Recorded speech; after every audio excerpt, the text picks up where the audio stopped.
7:40 p.m. in India. Today we are having our weekly session number 299, and our topic of discussion today is self-sabotaging patterns. Self-sabotaging patterns, we'll go into the detail, and most of the cases, these self-sabotaging patterns, and they harm our progress in life, like practical life I'm talking. There are spiritual aspects also, but this particular topic is mainly about our day-to-day life, practical life, external world, and so on and so forth. So we'll focus more on that and very less on the spiritual part of it. So why there is a very less spiritual part of it? Because patterns dissolution is the process of spirituality. So when we rooted ourselves into spirituality, the pattern dissolves automatically. So there is no such thing that persistent pattern in the spiritual domain. So it is, we will go a little deep later on, but mainly today's focus will be on the practical aspects. What are the different types, patterns, how it is formed, how it is affecting us. But that part is true that it is affecting most of us. We faced that certain kind of stagnation and certain kind of so-called frustration with our external world, that why we are not progressing, and why we are not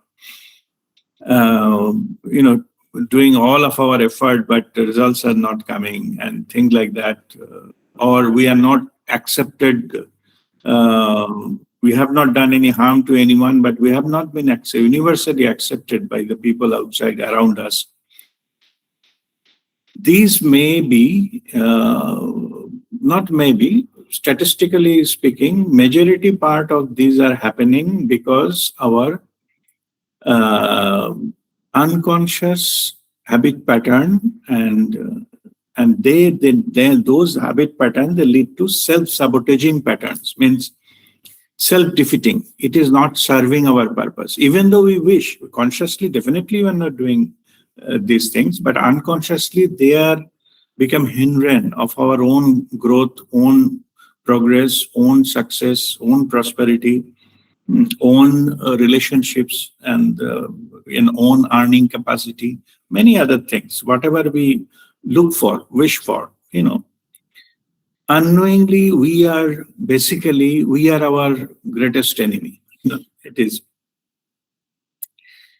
Sometimes self-sabotaging patterns others can see, but we cannot see, because it falls in our blind spot. Means I don't know that I don't know, and certain things I don't know, then I'm also not aware that I don't know that.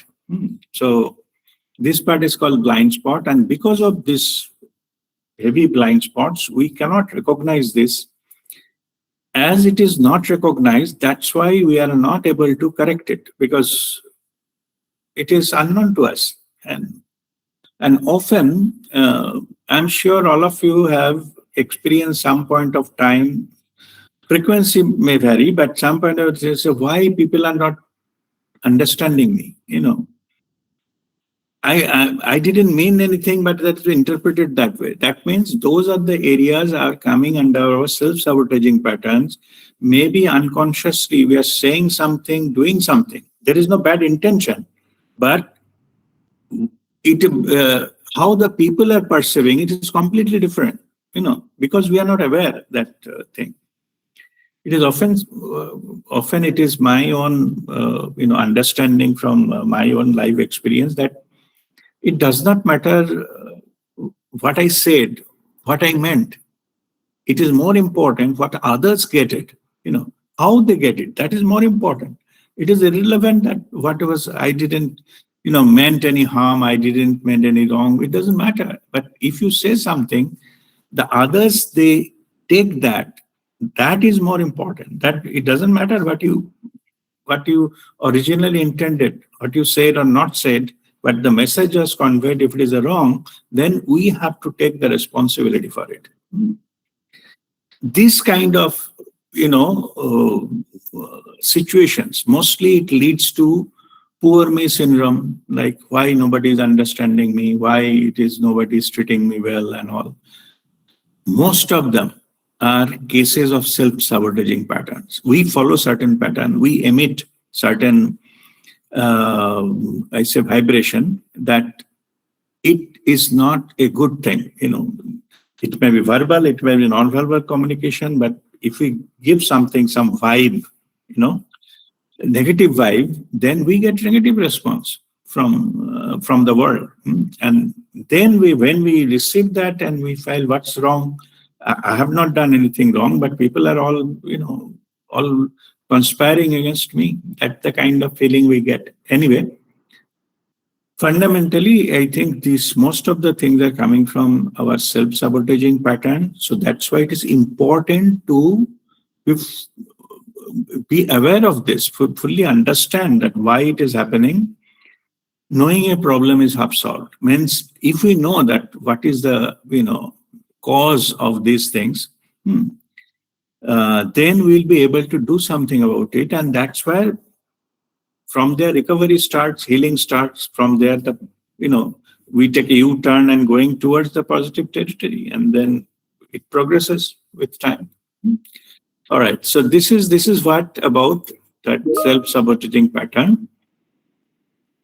So first is, what are self-sabotaging patterns? Means, what are self-sabotaging? I just explained what are the self-sabotaging pattern. Now, how the self-sabotaging pattern form, means from where they get it to us. So let us understand that into these things.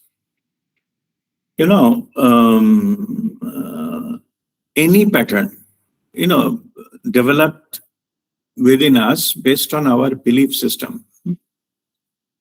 So whatever we believe, and our patterns are developing that way. And who is responsible for developing our belief system? Of course, we are responsible, but we need to it depends upon what are the kind of things we undergo since childhood. So there are different layers of patterns developed over the period of our lifetime. I mean, over a period of ages of our life. It started with childhood conditioning.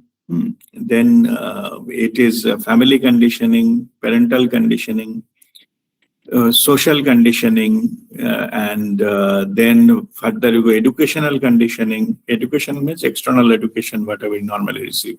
Then it goes to the maybe religious conditioning. Then there is a national conditioning. There is a like a system as part of the social caste system or nationality, and many things, or financial divide, rich versus poor. All those kind of things. What happens is they contribute to our belief system, and that's how our belief system has been developed. Then based on these conditionings, we develop a certain pattern. Of course, there are certain elements coming from inside, and it also possible that we carry certain patterns over the lifetimes. Means it is past life experiences and all this, they got into our DNA this life, and they finally reveal themselves, and we got into these kinds of patterns or habit patterns. So both the external factors, or we call it conditionings, and the internal factors.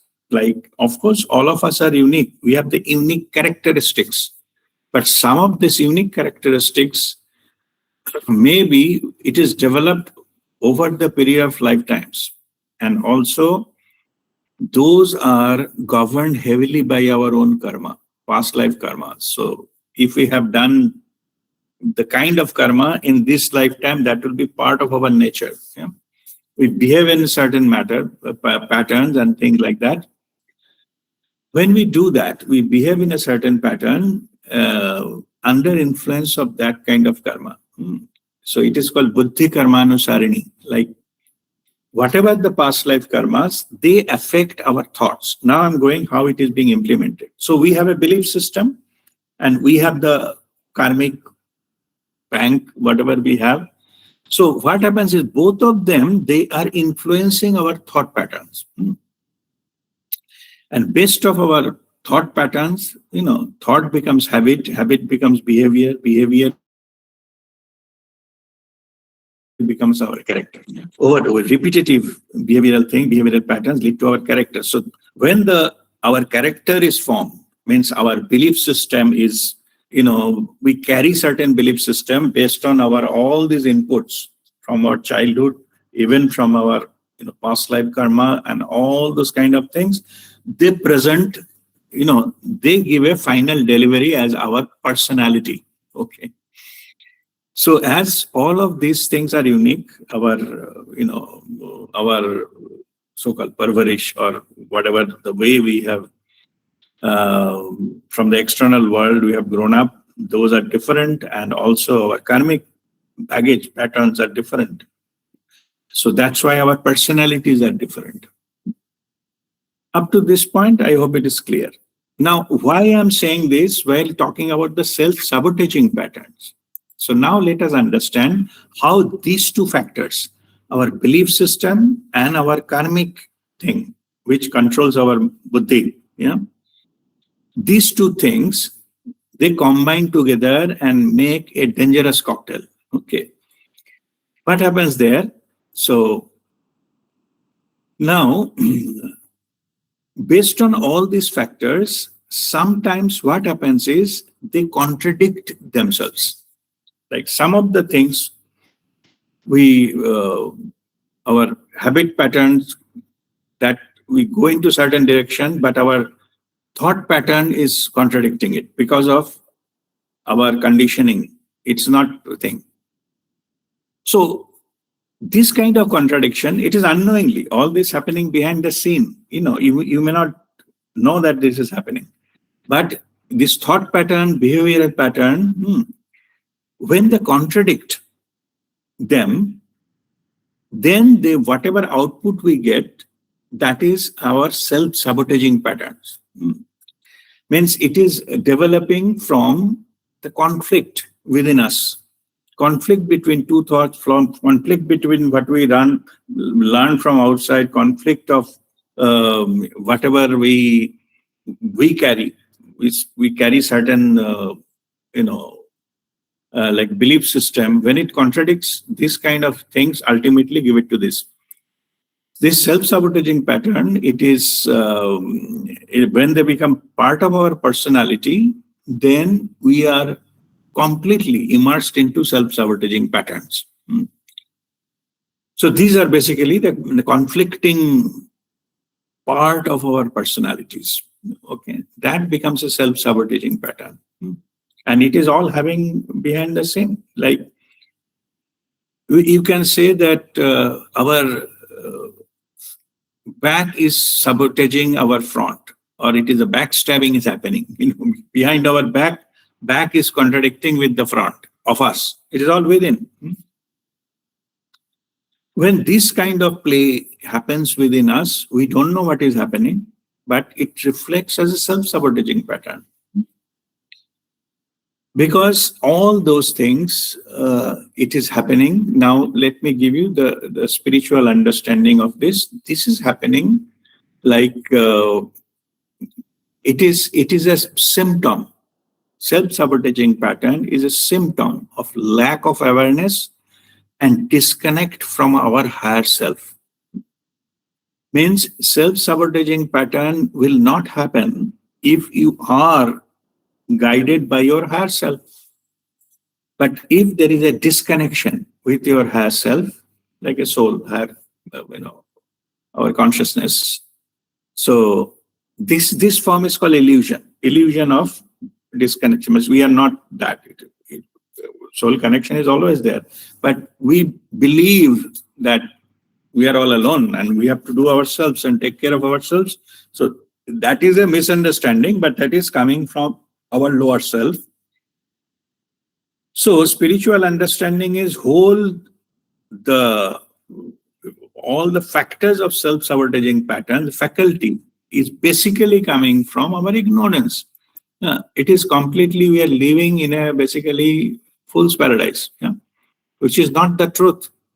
And that leads to this self-sabotaging, give rise to the self-sabotaging pattern.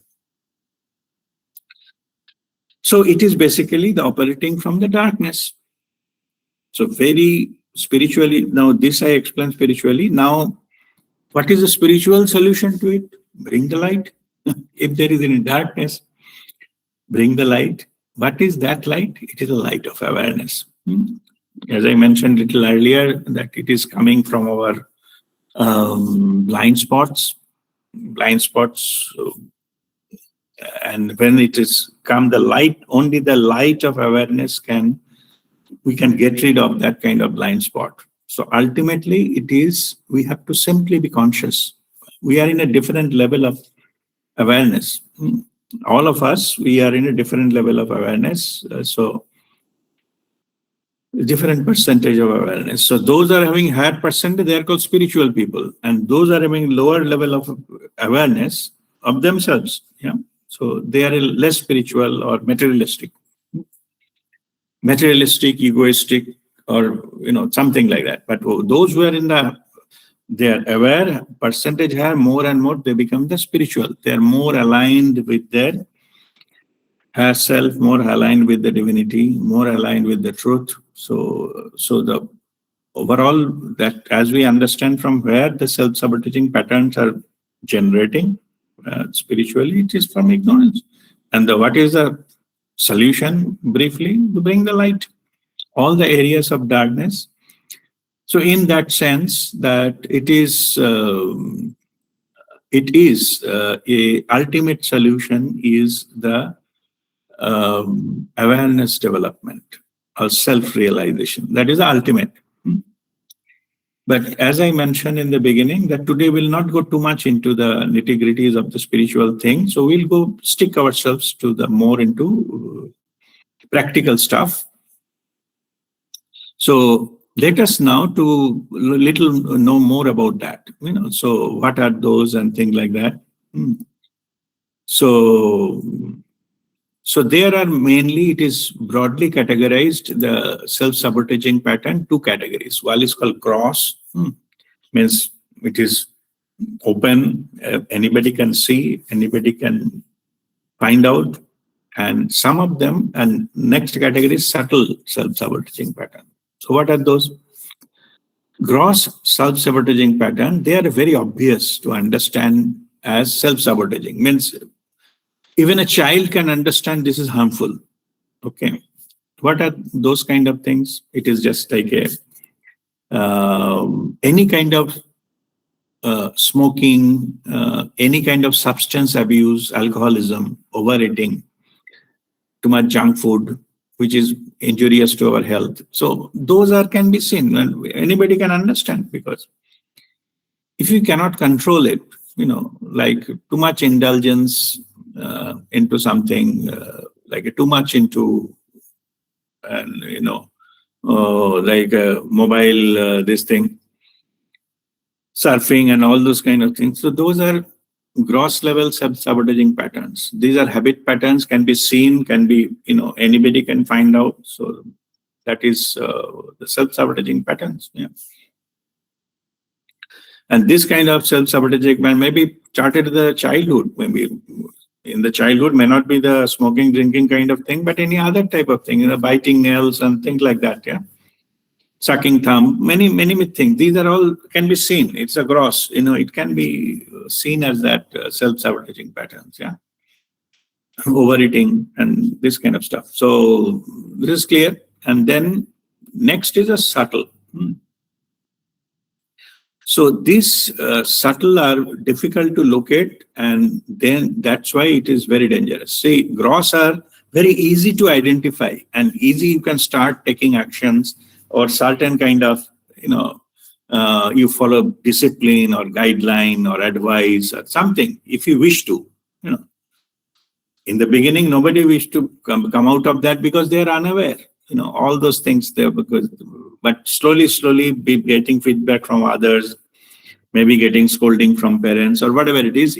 They started, thinking about it, and if they wish, there can be way out. That is about the gross self-sabotaging pattern. But today, mostly about next, half an hour or so, 45 minutes, we'll discuss about subtle self-sabotaging pattern, because these are the main culprits is not seen, not coming, very easily outside. And that's why very difficult to distinguish. So for the subtle self-sabotaging patterns, to some extent, our family members, near dear ones, they can, they can find it out, but still they don't know the full story. So who is the main party in this? We ourselves, because it is self-sabotaging pattern. So, and we ourselves has to work for it if we wanted to heal of all those things. So why we need to heal it? What's wrong in leaving it there? It is fine in leaving it there if it is not affecting our life, our productivity, our positivity, our energy, our creativity, whatever you call it, that the way which runs the life. But if it is, affecting somewhere, somehow, not allowing us to perform 100%, or we get that the proportionate return, that means that it is affecting our life. So that makes sense to study our own self-sabotaging patterns, which is a subtle dimension. Gross, we know, we are not going too much of detail that, anybody can understand what are the things that is not good and things like that. But subtle, let us today, let us go look deep within ourselves and find out, what is happening there. We'll give you the list of the common self-sabotaging patterns. So what you need to do is, I have listed few, but there are plenty more. I will talk about. I have listed just before this. I've listed a few more. I have given him 4. We'll go into detail, because so what you will do with all this list of common self-sabotaging patterns, when you not now, maybe when you listen to this video, or these points, you prepare a list that of all these self-sabotaging patterns. What you need to do is you look deep within. It is self-exercise. No need to do it now. You do it within, and ask yourself these questions. Is there any truth in it in my life? Yeah. Do I have this particular self-sabotaging pattern? Yeah. This particular case, don't go with a yes or no question. Get a percentage. Okay. Say this particular sabotaging pattern, how much it is affecting me? Do I have it? Or any truth in it? So most of the cases answer will be yes. Then next question will be how much percentage? I just self-analysis. Nobody else going to see your score. You give the score. What is, how much percentage you think this particular thing you have, may not be always. Sometimes it pops up when a certain situation comes up, but if you realize you do have this, then you give a percentage from 0 to 100%. You give percentages. That will help you.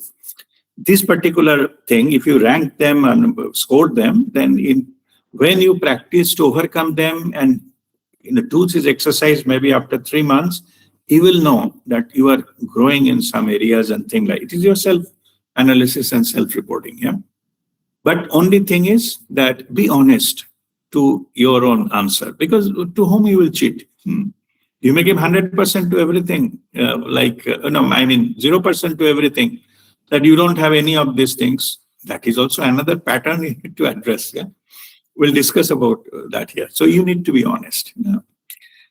Dishonesty is dishonesty or double standard thing. We picked it up from the society. Yeah? So don't apply it here, because it will not make you anything better.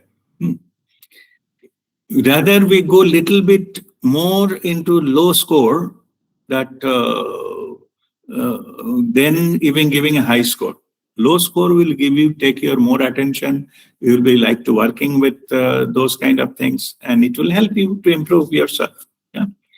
Ultimately, as per Marshall's law of hierarchy of the needs, highest level is self-actualization.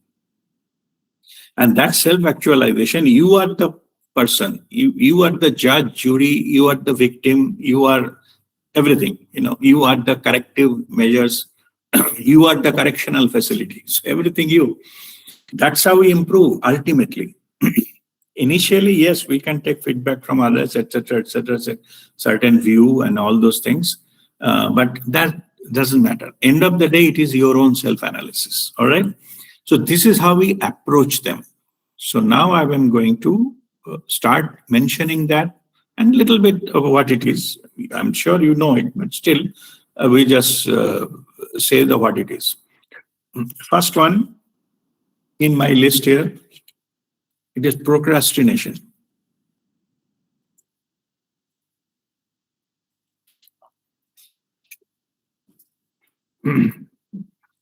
Procrastination, to some extent, we all do. It is like, ठीक है बाद में देखेंगे और all right, what is the need, what is the urgency, इतना जल्दी क्या है? All these things, these are our like satisfying our somehow inherent need that we need not to address it right now, because taking some action right now it needs some effort. So basically we delay that effort. We don't want to take that effort. The effort will take you like a little bit thinking, some action, and some measures we have to do.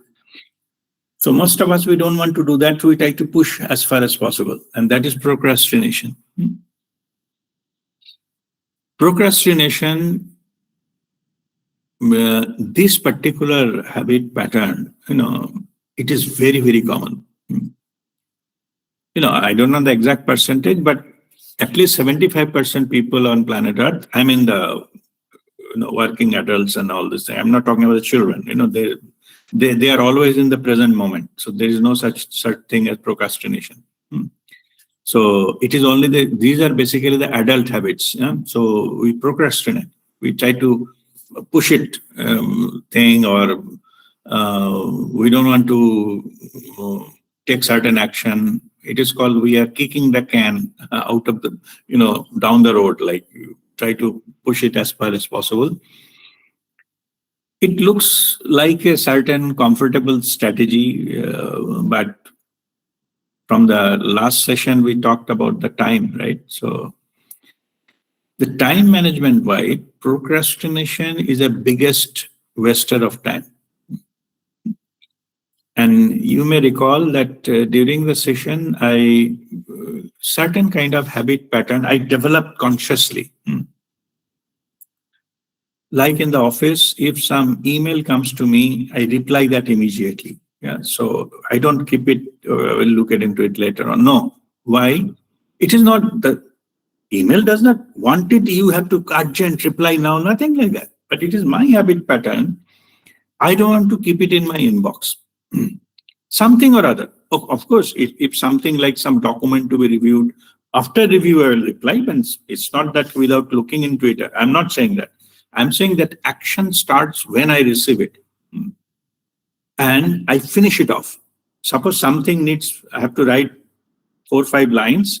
So after receiving, how much time it takes, that 4 or 5 minutes, and gives out from my inbox. Finish. Why I do that? Because if I don't do it, every time I open that particular email, I have to think about it again. So suppose I receive it, I read it, number time, then I said, okay, I didn't reply. Then maybe I take a note of it. I need to reply this, put it another reminder paper or sticky note. Second time I thought about it while writing in sticky note. Then later on, end of the day, maybe I'm checking whatever I missed. So then again, I thought about it. Oh, there is sticky note. I didn't reply, but that's too late now. I'll do it tomorrow. So again, third time I thought about this issue. Then again, tomorrow morning I came and started about to write something, then I see that 25 emails already came overnight and I have to reply them and there is something priority. So this again goes down. Again, in the middle of the day, I remind, oh, I forget to that. I will again. So how many times about the same email, how many times I'm thinking about it? You see, it's very common practice. I'm not saying it is uncommon, but if you analyze it, then if I don't reply that time, it's 5 times it is taking my time about the same issue, and still it is not addressed. So finally, when I send the email, it is the 6th time I thought about it and finally compose an email and throw it out. This particular habit, okay, I'm just giving example of email, but it not necessarily with all other issues. In this way, we get it to truth is we double, triple, quadruple the time otherwise we could have taken if it is a one shot. So these particular things, if we do have this procrastination, and we'll see it later, oh, now it is not the right time, or I have more important things to do. We can give any kind of bahana, but the fact of the matter is it did occur many, many times, and it is taking hours that kind of time. If I have replied, matter ends there. It's a first shot. It's like football. One touch football. It came and gone. Yeah? Then you need to bother. But if you keeping the ball with you, and it will again and again, you will get hit. People will chase and try to snatch it from you. You have to struggle a lot to even holding it. Yeah. Anyway. So I hope this is clear. So this is procrastination. As I mentioned, you listed them, and you, while doing self-analysis, you give your own score. How much it is affecting, you think it is affecting your life, and how much you do have this kind of things. No need to justify. No, I don't procrastinate. Okay, few times, don't go all these kind of things. We become so smart. We convince ourselves whatever we are doing, it is the best thing to do, and we'll come to that later on a little bit. That is also another pattern we need to work on. Anyway, give it honest thing so that you can improve upon it. So, like I have given my example, I have developed this kind of strategy that all email, whatever, immediately when I read it, I reply it. If I don't read it, the matter is different. But the moment I read it, I start thinking about it, immediately I should send the reply. So these kind of things, you can have your own way of dealing with these different issues in your life so that it doesn't bother you any further. Yeah, or you become efficient in time management and all this, right, in this area. Okay. Next word is self-judgment. Self-judgment is about that what you think of yourself. So what we think of yourselves is a major hindrance. Yeah. As I was a little bit earlier giving that whatever I said, it's not important what I meant. It is important how others perceive, how they receive it. That is more important. And based on that, we'll take a decision about how will be my impact on this. It is not necessarily inherently whatever I am, but it is how it accepted. Let me give you a little bit higher level of example. Yeah? Higher level example, suppose the sunlight. Okay. So it does not matter that what is this, what exactly sun is producing. It doesn't matter.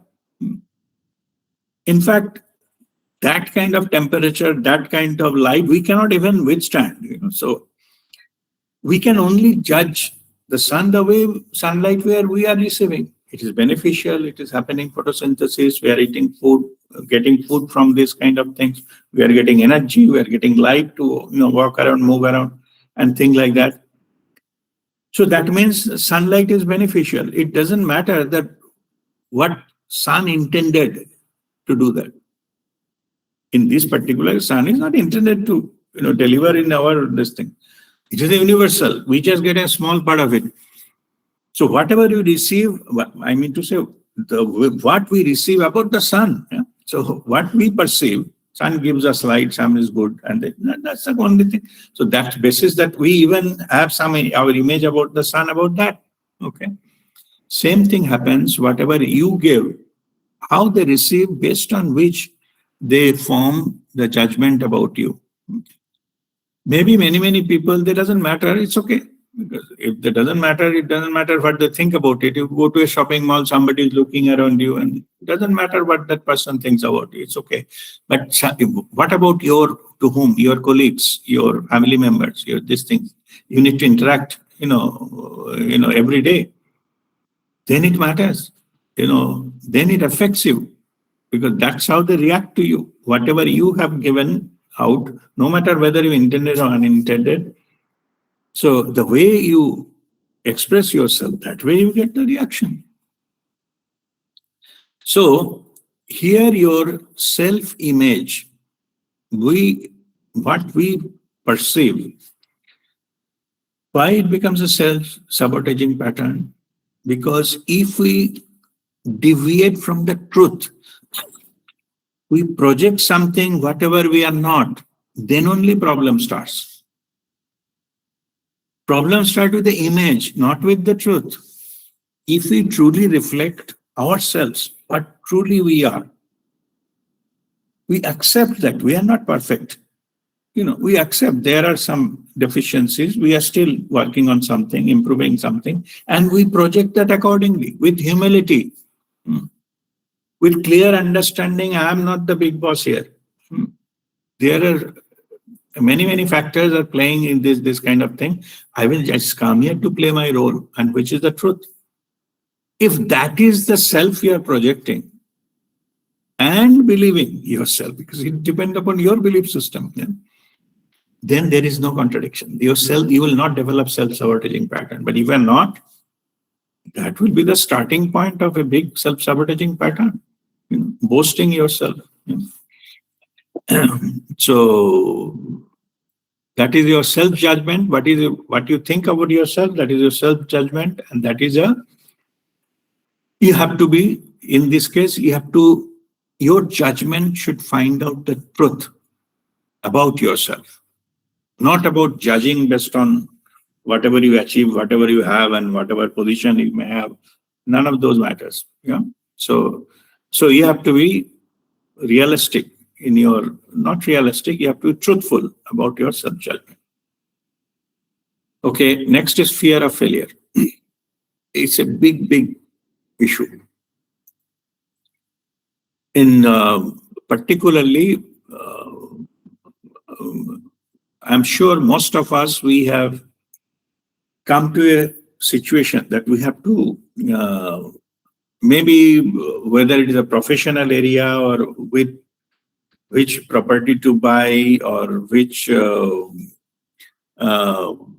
area we should study or which relationship we need to pursue, and all this, all these kind of areas. Most of the time, we kill many possibilities at the proposal stage, at options stage. In other words, many avenues are killed when they are actually was an opportunity.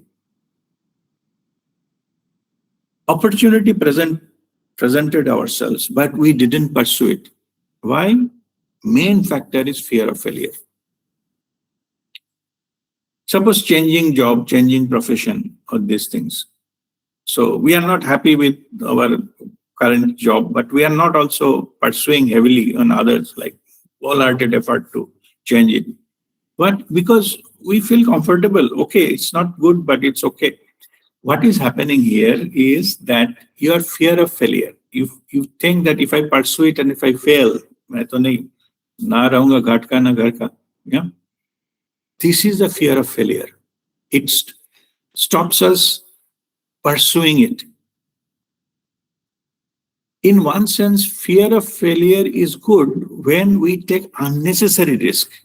Yes, Our life saving, all the life saving, I don't want to put it into share market to make it double. Okay, that is a foolish mistake. Yeah. In that case, fear of failure may be a good thing. Like we don't put everything, but all other aspects of different aspects of your life, if you're not taking any risk, no new opportunity will open up for you. And even if the opportunity appears because of the failure you didn't pursue, unless until you try, how do you know you are pass or fail? Maybe if you attempt 10 things, maybe 2 will click, and that's good enough. But if you, in the fear of failure, if you don't take attempt to any one of these 10, then nothing will happen. You become stuck in life. And honestly, if you see, again, this point, you look into, self-introspection, you do it in the list I mentioned, the contemplation. You see, find out where are those factors which is you faced in your life, and you decided, oh, no, this is not for me, not to do that. Yeah? While doing that, you may thought you have done a cautious approach, but if it repeats everywhere, then it is not an approach altogether. It is a bad strategy. Yes, you shortlist few things in the ranking. These are more risky. We don't want to go into that, but there are some. Of course, future is unknown. Of course, you don't know. There is no guarantee. There is no guarantee in life in that whether tomorrow I will be alive or not, I don't know. There is no guarantee. But it doesn't mean I'll stop giving my efforts. And this particular aspect, we need to analyze, we need to take a conscious decision on those matters. Yeah.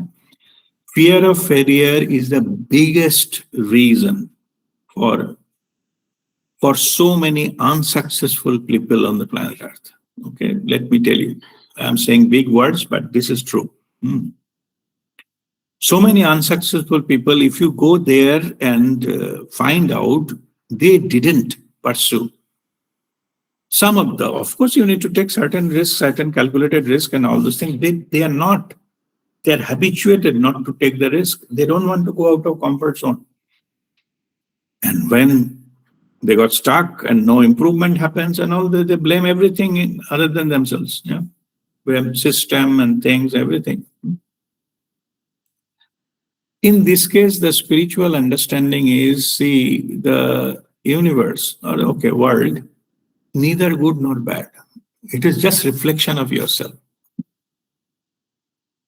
Because your life is what you perceive inside.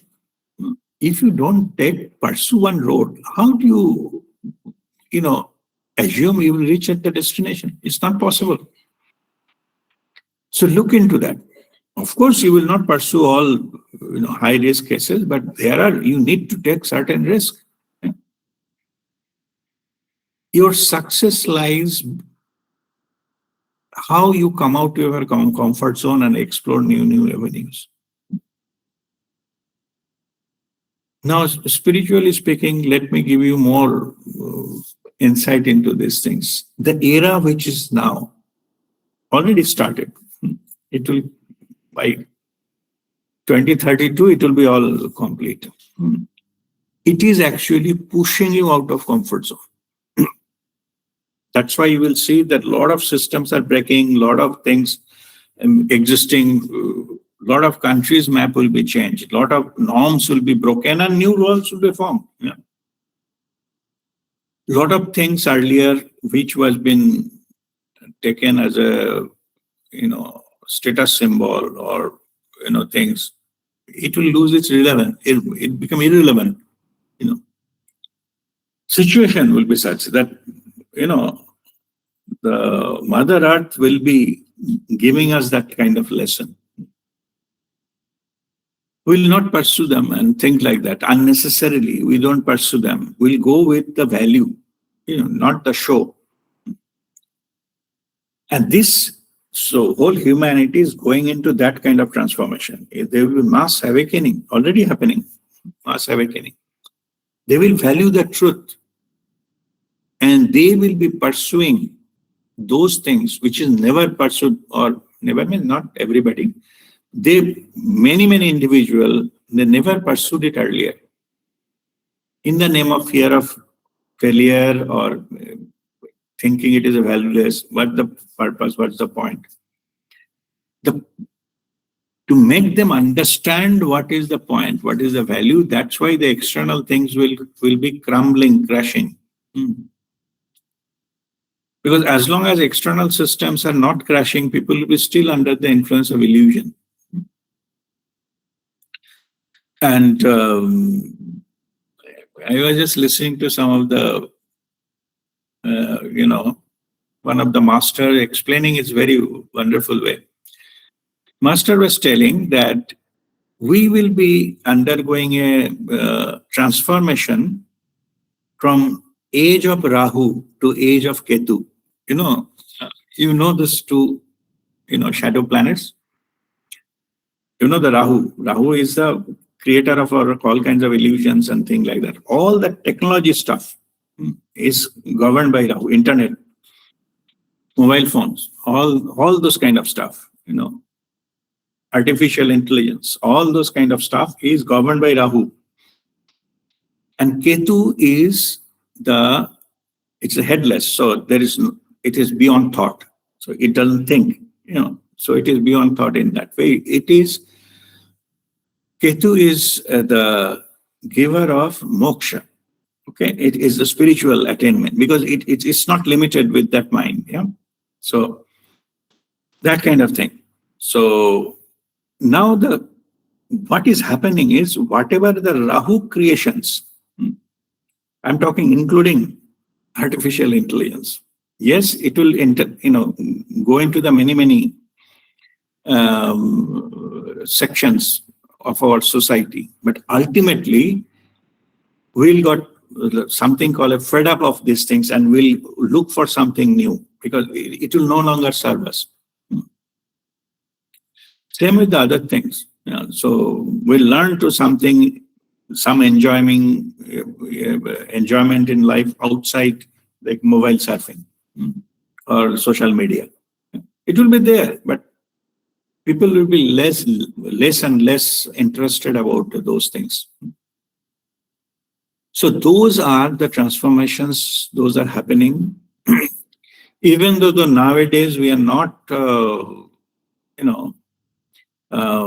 we are trying to get hold of technology and get hold of all this kind of stuff, this will change. We'll go into the truth. We're holding the truth. These are all Maya. These are all the Rahu stuff. So things will be that they are changing and the Ketu will be then dominating, and that's how it will happen.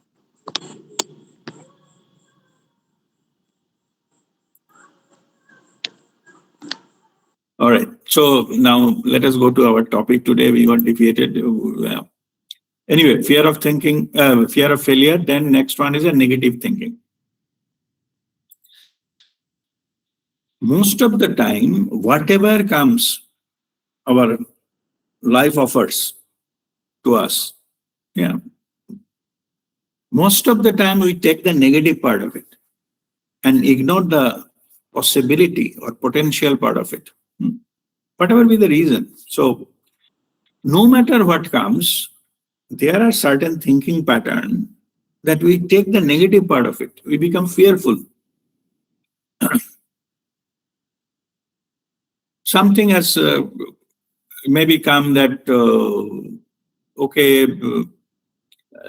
suppose some issue come, let us go and play like a tennis.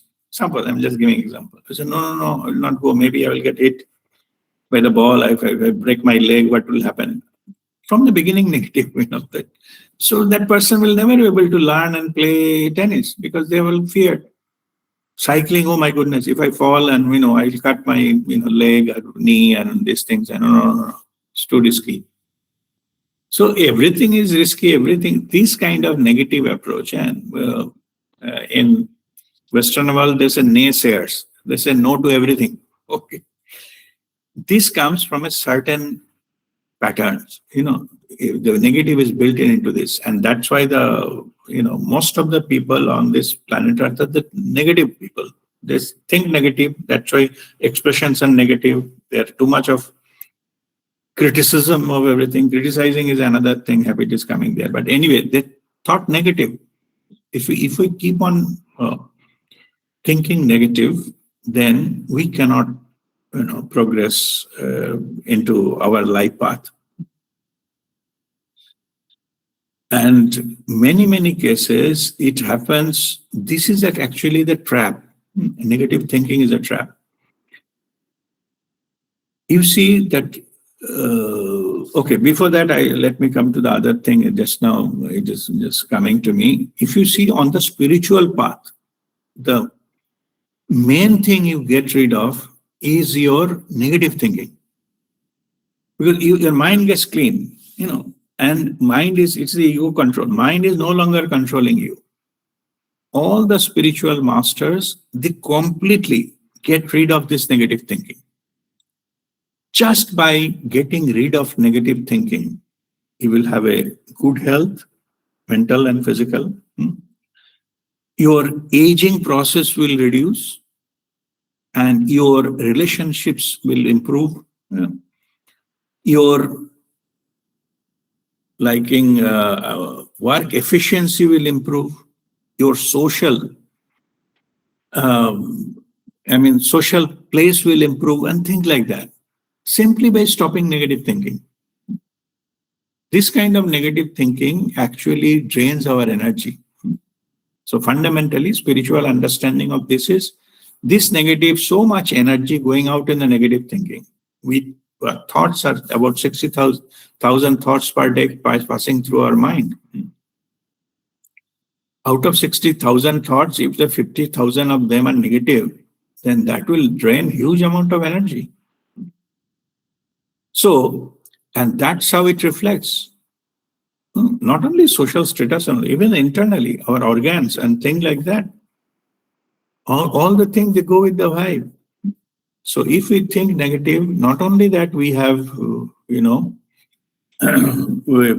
socially we suffer, our physical body suffers. Many diseases, they appear just because we are thinking negative all the time. Maybe unknowingly, but we are prone to diseases because we are, basically attracting those diseases towards us, giving that negativity. And the vibration, that cone.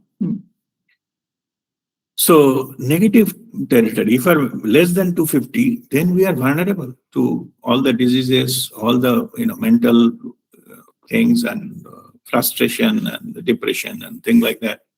And in that stage only we attract, very prone to fever, very prone to, like a falling sick and things like that. Yeah. You don't understand why it is happening to you, because you correct your thinking pattern. Thinking pattern. Okay, master the hold it blank. You need not to go there. At least you think of good things. And how to do that? Think of good things. So anyway, there are steps coming. I will explain it later. But in general, I'm saying that why in that, traditionally, the religious practices, they give you do, bhajan, pujan, sadhana, aradhana, when you do all those kind of things, kirtan, listen to kirtan, or japa. What they do? These are not actually the spiritual stuff. It's the religious stuff. What they do, it brings your mind back from the negativity into focusing to something which is positive. Suppose if it's the chanting, japa, or kirtan, bhajan, that period of time, your mind is focused into something constructive, devotional. And that period of time, you will not think negative. So, in this particular matter, it will help you. Your health will improve, your mind will be, clarity will come, and all those things. So, they do have an effect, So, this effect is basically focusing mind into the positive direction, and hold it for some time by doing these rituals and bhajans and things like that. That's a good thing, so that way.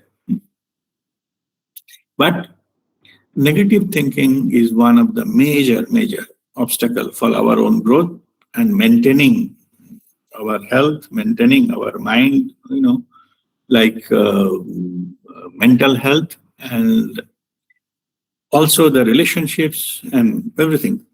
Simply by if not stopping, at least reducing to minimum level of negative thoughts will help us. Many of the things are root cause is negative thoughts in our life, which is not happening good. We keep complaining about everything else. But simply, if you stop thinking negative, your life will transform for sure. And in the spiritual path, the masters, they know it from the beginning. So that's why they don't dwell in negative thoughts, because there is no point in putting them into your mind. Means it is like filling your room with a dustbin, like a kachra, your living room. Why you need to do that? Get rid of that. It's okay. Keep it clean. Same thing. If you want a clean room, clean house, same thing. Your clean mind, your mental space also to be clean. So at least make sure the negative thoughts are not there. All right. So what are the negative? Okay, 4. I have mentioned only 4 there into the thing because today I have to give my vehicle for servicing in the morning. I went there, and after that I came by taxi or something back from the service center. So early morning I didn't get time. So somehow in the afternoon I quickly put that. So I didn't list all of them. But now I have noted down here in the piece of paper, what are the other things. So I will mention them. So why I'm mentioning, as I indicated earlier, you list them up, all these 4 points and the other points what I'm going to say. This is your list. And then you see how much percentage self-analysis. Go introspection and find out that how much percentage of that particular factor is affecting you. There are many others, self-sabotaging patterns.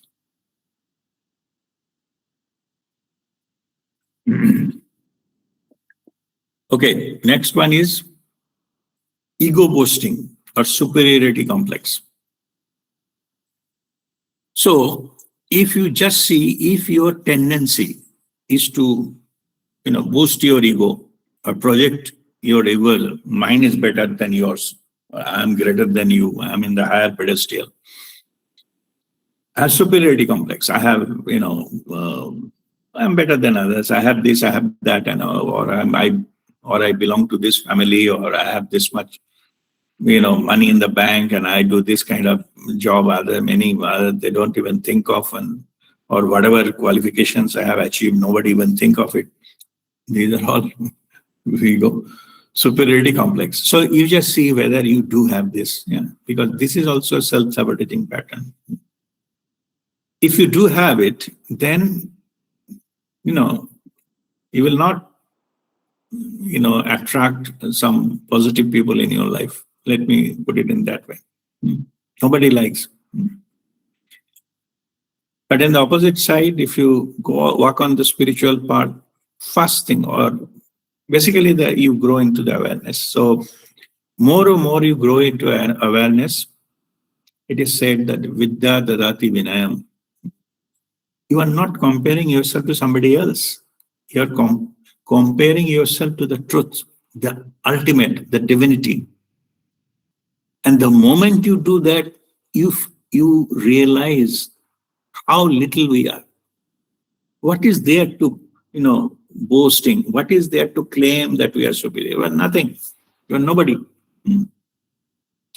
That realization gives rise to vinayam, humility. That's why more people grow in awareness, knowingness, and all, more and more humble they are. The self-serving attitude gone from the system completely.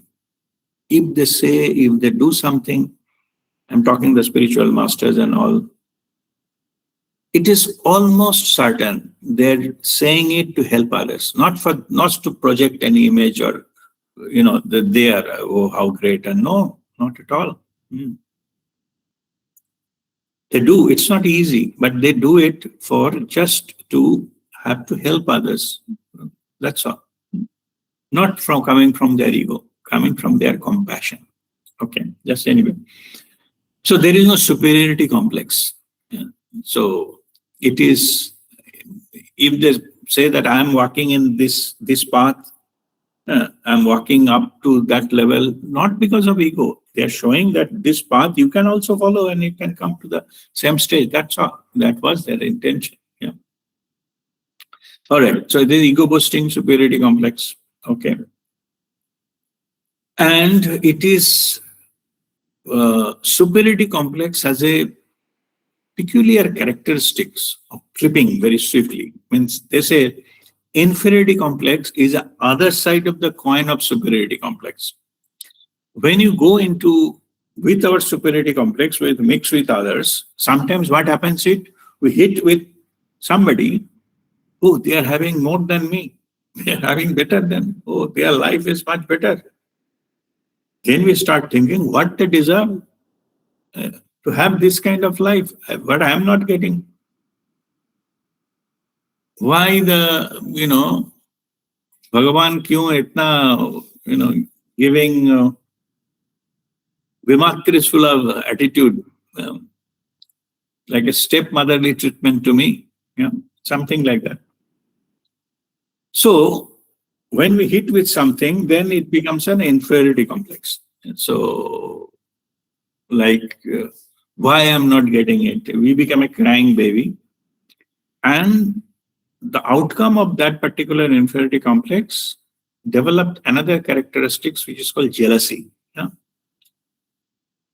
Now, we're jealous about everybody else.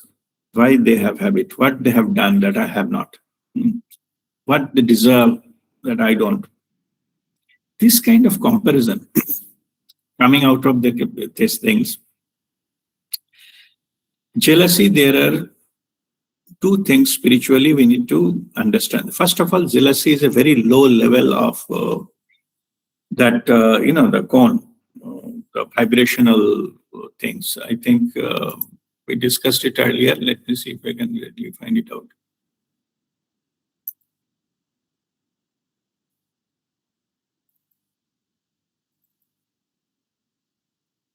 I'm sure jealousy is there in the lower level of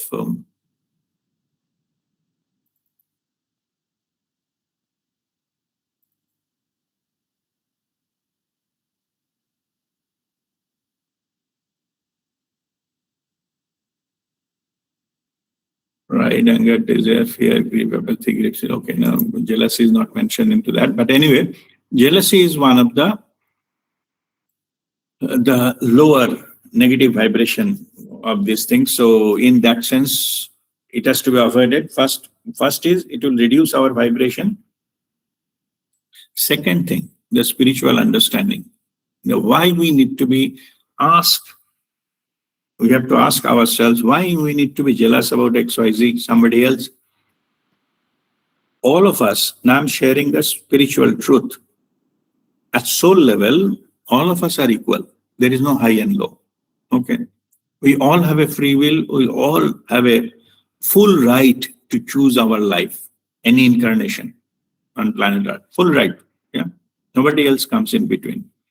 Yes, that affects from our past life karma because the soul need to create some antidote to all the karma we have done earlier so that way our life will progress so that we can settle all the karmas. Yeah?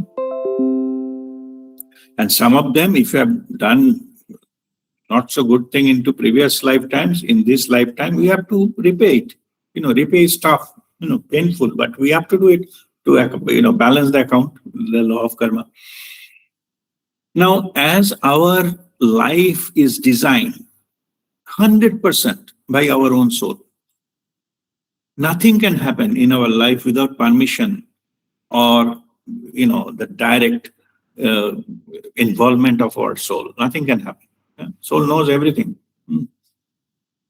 So if we, by any means, we feel that we are less than something or we don't deserve or why other person deserve more, this is irrelevant question from the spiritual point of view. because we are walking our unique path. It will not match with anybody else. As I mentioned earlier, the question paper of life, our lives, are different. Each question paper is different. It is designed, custom made. By whom? By our own soul. Why? Because of to settle our own karma, previous karmas. That's why it is uniquely designed. Not everything will be there which is of our liking. Not everything can be analyzed and concluded fair or unfair. Because at soul level, we have considered everything. And based on that, it is designed for us, which is of our best interest. May not be our best liking. But truth is, it is of our best interest. If we have to undergo certain things, certain restrictions, certain adversities and all, it is just to get rid of our karma and strengthen ourselves. In the other side, we come stronger.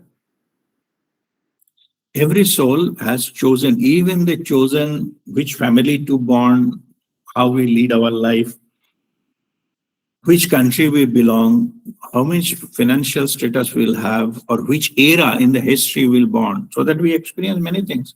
Yeah? There are maybe collective experience we have chosen at our soul level.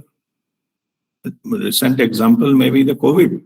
We have chosen to undergo this kind of global pandemic situations. So that when it is gone, now we come out stronger. Next time if similar kind of things happens, then we know what to do. We know what strategy to take.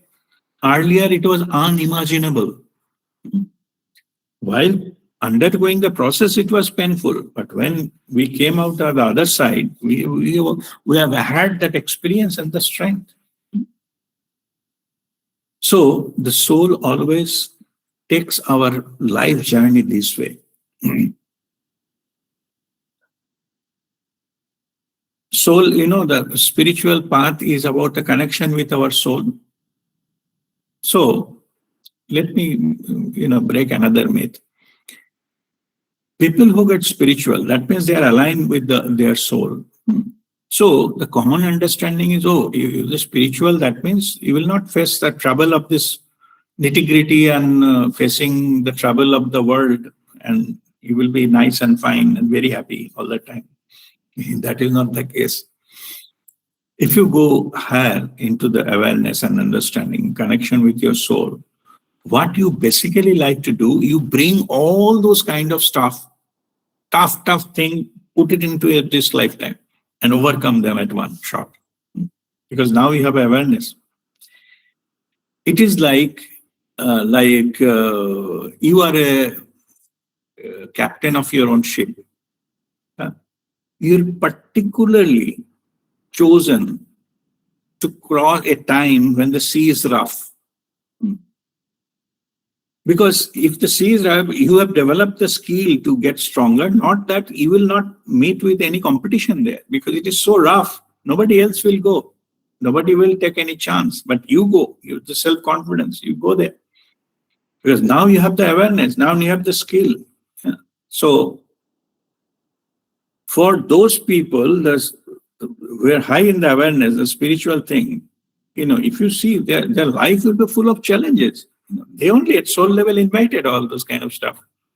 It is not nice hunky-dory type of stuff. No. Okay. More and more challenges so that they overcome them and come out, like appearing in 5 different entrance, exams every successive day. Like suppose you have an admission test of different colleges. You only choose that I will take admission test whole week, Monday, Tuesday, every day one admission test. It's tough. You need some preparation and all. But if you're confident, you will get into more tests. Then the possibility of breaking through of any exam, suppose out of 5 exams you have given, 3 of them you clicked. Then you have a lot of choice to see which one is the best one to move. Or other things, normal approach is, no, I will not take more than 1 exam in a week so that I can prepare myself for another week. So not only you take a longer time, the possibility also reduces. That opportunity may go on. Anyway, So their approach is different. So basically what I'm saying is that it came from the inferiority complex of jealousy. That was the original point. I deviated into that. So inferiority complex, spiritual perspective, there is no need to tell yourself, I'm unique, I'm walking my own path. It is under the guidance of my own soul. There's nothing to be compared about something else or somebody else, or complaining why good people are getting punished and bad people are enjoying their life. Yeah, very common question, almost universal question. Everybody asks at certain point of their time.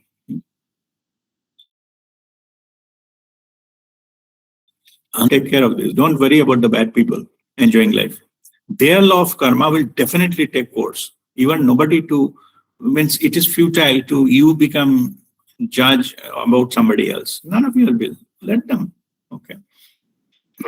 So you cannot afford a car, you are going in the cycle and somebody can go in the helicopter. Let them go in the helicopter. It's okay.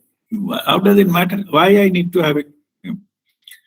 Anyway, so now, so inferiority complex and the jealousy is another one. I have to go a little faster. So just to at least read the points, whatever I've written. Next self-sabotaging pattern is that lack of decision making. To be precise, lack of prompt decision making. Any situation in life, if we sit on any decision making or like a double-minded or confused, so that decision will not be taken. And then the outcome also will not happen. It is very common into the, in the experienced point of view, it is better to take a wrong decision and fail. At least you got the lesson and come back and try something else, rather than sitting on it, not taking any decision. Okay, if it is a good decision, it is very good. You get the results. If it is a bad decision, you get the lesson. And in that case, anyway, it says you take the decision. If it happens in the organization level, nobody is taking any decision. The effect will be havoc. If it is a government level, they call it policy paralysis. They cannot take any policy, because of whatever be the reason. This is for that country. It's a very problematic area. It's a huge problem. So you need to take a decision, even though, of course, we take decision based on some set of information. Always at the human level, we cannot have all the information. You have something, no matter you IT, a tool, in artificial intelligence, whatever you do, end of the day, you have a limited information. Yeah, it may be a little more, horizon will be more, but still it is limited. You cannot have all the information. Okay. It is one of by the way, spirituality wise, Kashmir Shivism, Pancha Kanchuka, 5 layers. One of them is this knowledge, limited knowledge. We cannot have 100% infinite knowledge. I mean, practical level. Spiritual level, possible. Enlightened stage, it is possible to have all knowingness, to know it, but practical level is not possible. Anyway, so lack of prompt decision making, which is if you delay decision making and all those things, I was giving example of, and my decision is whatever my decision, I promptly put it into email and send it. Why? Because if I delay it, then it itself will be complicating things. Maybe I'm sitting on it, my boss is giving me reminder, and the other party, they said, that thing had been deteriorated. We asked you to give some solution. We didn't receive solution. That matter is spoiled and thing more. You get more energy, more these things to correct it. So prompt decision making is a great tool. If you don't have it, we need to develop it. Based on all available. Tell yourself, I don't have all information. Be truthful. I don't have all the information readily available. Based on available information, I'm taking certain decision. Make it clear to you, but don't hold on sit on the decision making. It is said that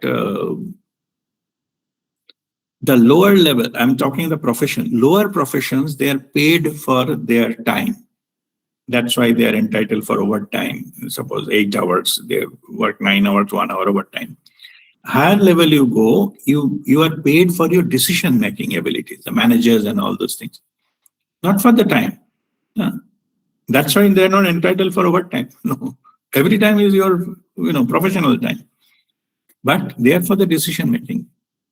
Higher you go, that you see it doesn't take much time because they have taken a good decision. And you see the richest people or successful people, so-called successful people on planet Earth, they are not bound with the time. Most of the time they are going and flying in a private jet, playing in the golf and all this kind of stuff. How much time they give actually for their so-called job, profession? Minimum. Why? Because they just give few decisions, that's all. Okay. And that decision has a huge impact. For the whole company, the future of the company, the future of their people who are working there, huge. So that means that higher level, that decision making has a huge impact. You have to do it quickly. And even if you sit on some decision, it will have equal bad impact. A walk down the line. Anyway, so this is one of the things we need to develop and inculcate. Like based on things, give a reasonable amount of thought and decide that this is what it is. Yeah, rightly or wrongly, we have taken the decision and moved with that one.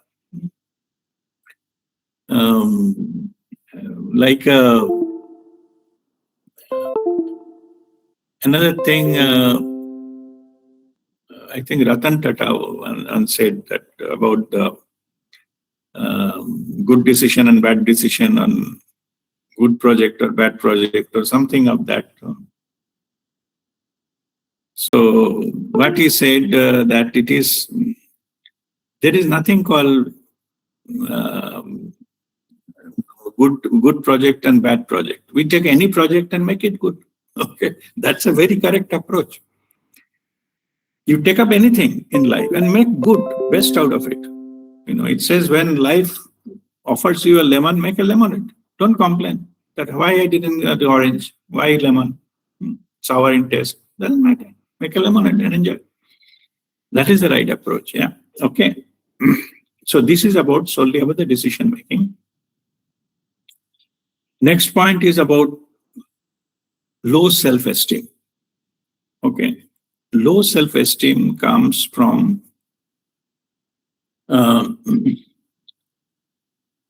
low self-esteem comes from our less self-respect. Okay. We don't respect ourselves enough. So we become so critical, maybe because of life situations made us so happen. We have very low self-esteem. Maybe too much time we ask forgiveness, say sorry, मैं कोई गलती तो नहीं कर दिया, मैं आपको तंग तो नहीं किया. It's okay. As a courtesy you say it, but if it becomes your habit pattern, be careful because it is coming from your low self-esteem. If you cannot respect yourself, why you expect others will respect you? Expect that others will respect. It's not possible. So don't reduce your self-respect, and in family situation and other things, don't become a doormat that everybody step on you and go. No. Okay. You should have a boundary. I'm not saying you become arrogant, but not becoming arrogant does not mean you will be, like a Nietzsche, be very, very negative territory. That is not humility. You should observe humility, not get humiliated, okay, by others. So don't compromise with your self-respect. And so anything low self-esteem, you need to work on it. How to regain self-respect? That process, spiritual process, is self-love. No, you don't. It only shows you don't love yourself enough.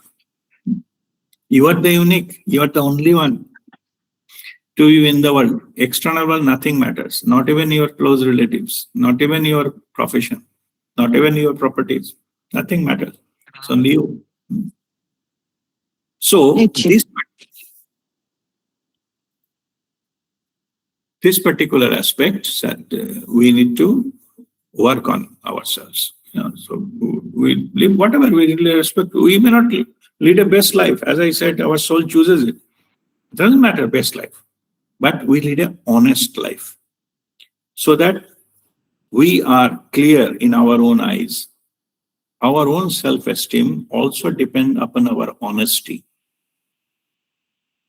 If you're honest and if you lead a life of character, now I'm talking spiritual character. It's nothing to do with loose character or all these bad habits and humanizing and things. I'm not talking about. Okay. Spiritual character means congruence in thoughts, words, and actions. Means be honest with yourself and be congruent. Whatever you're thinking, that is what you are saying, that is what you are doing. There is no disparity, no manipulation, not playing smart. If we just have that, we'll regain our self-esteem because we are honest to ourselves. I may not be the best, but I am honest. Okay. Nobody gives value. It doesn't matter. I know I give value to my life. When I end my life, when I meet with my creator, at least I can meet face to face and say, yes, I have not got everything from the so-called life on planet Earth, but yes, I have not harmed anything. Or if possible, leave the planet Earth little better than what you found. That's all. Okay. If you can do that, you can meet with your creator. He said, yes, I have made delta changes, positive changes into planet Earth. That's all. That is my contribution. Finish. But in the other case, you become a burden.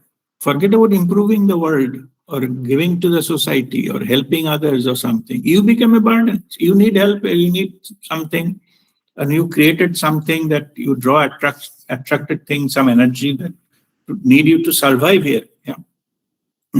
That's at the end of thing, you go with the negative balance. And that negative balance is low self-esteem. It starts with that. So energetically, we'll be contributing, not receiving. Receiving means survival. No need. Whatever we need, we all have it. Amar Jyotiji says that no problem in your life can happen if the power to overcome that is not given to you start with. See? That means whatever problem you are facing in your life, you have been given inherent power to overcome them. Only thing is, by this self-pity and poor me syndrome and all these things, by low self-esteem, you are not exploring it. That becomes your excuse. It is like, in the childhood days, we don't want to go to school. So common thing is, पेट में बहुत दर्द है, आज मैं school नहीं जा सकता. This kind of stuff, this is low self. Not this is child act. I'm saying the similar kind of thing. लोग को sympathy लेना, मैं तो बहुत बीमार हूँ, मैंने फोन करके वो अपना problem का story बता रहे. Nobody likes this thing. So this shows low self-esteem. You have to say, yes, there are some issues. Okay, I'm just dealing with it. But it ends there. No need to glorify the problems. What are the 100 problems you are facing? Or the health issue? This, मैं घुटने में दर्द है, मैं इसमें दर्द है, उसमें दर्द है. Don't give all these things. Yeah, this shows a low self-esteem. More you say this, those negative energy you attract. And that's why sometimes it is become impossible to come out of those kind of diseases, because diseases are not physical. This is your habit, self-sabotaging pattern. It's creating those things by glorifying them. Creating and maintaining them by glorifying. Anyway. All right. So next point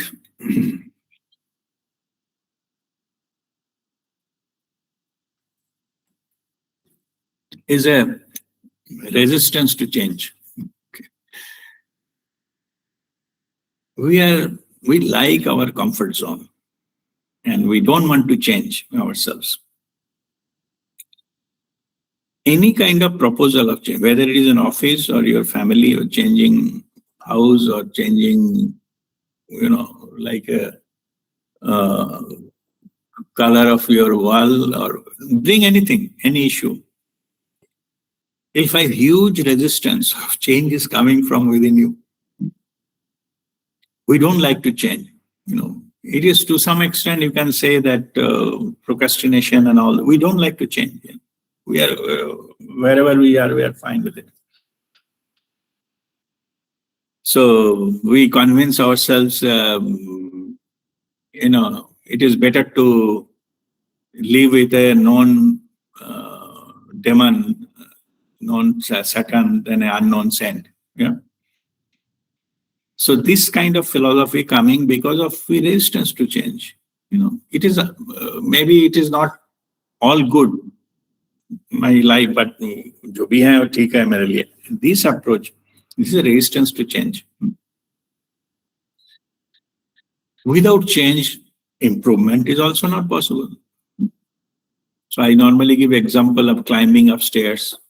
Yeah, one place, one leg in the third step, another in fourth step. You have to release the one leg, the left from the third, place it on fifth, then release the right from the fourth to place it sixth. That's why we climb the steps. Same in the life. But if you don't want to change the foot, there's no problem with the third step.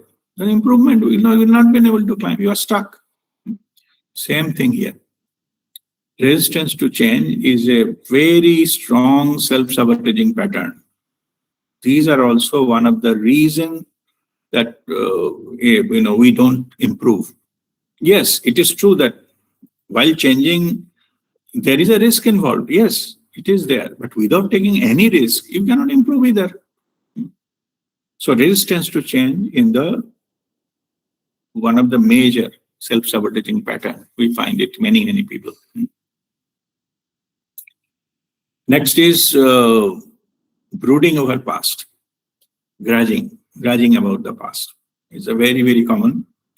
I need not to explain, you know what I mean. So whatever the so-called negative thoughts, most of them are two things. I think they are also written here. Yeah. Next was about anxiety for future. All the time, our mind takes us some memory, what happened in the past, mostly negative. We don't normally recall too many times about the good things. Mostly bad. इसने क्या कहा था, इसने abuse किया, कहाँ पे मैंने lost money, wherever that people insulted me, and wherever